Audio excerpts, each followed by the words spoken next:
రాష్ట్ర వ్యాప్తంగా పండుగ వాతావరణం నెలకొందని మంత్రి సవిత అభిప్రాయపడ్డారు. ఎన్నికల ప్రచారంలో ఇచ్చిన హామీ నిలబెట్టుకున్న నేత సీఎం చంద్రబాబు అని కొనియాడారు. సత్యసాయి జిల్లా పెనుకొండలో ఇంటింటికి వెళ్లి పెన్షన్దారులతో పథకం గురించి వివరించి పెన్షన్ చేతికి అందించారు. వృద్ధులు, వికలాంగులు, వితంతువుల కుటుంబాల్లో నేడు ఎనలేని ఆనందం ఉందని మంత్రి పేర్కొన్నారు. రాష్ట్ర వ్యాప్తంగా 65,18,000 మందికి పెన్షన్ పంపిణీ చేస్తున్నామని, వీరందరికీ 4,399 కోట్ల రూపాయలు పెన్షన్దారులకు అందిస్తున్నామని అన్నారు.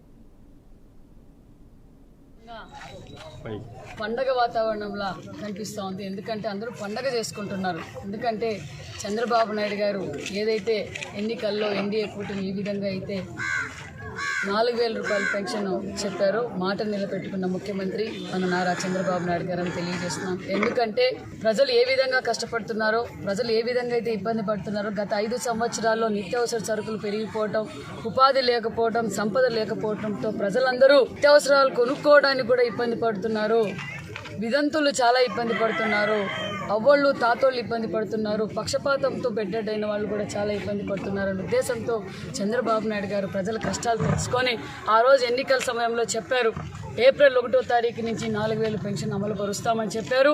అదేవిధంగా గత ఏప్రిల్, మే, జూన్ 3 నెలలది 3,000. ఈరోజు జూలై 1వ తారీఖున ఇంటి వద్దకే చంద్రబాబు నాయుడు గారు ముఖ్యమంత్రి గౌరవనీయులు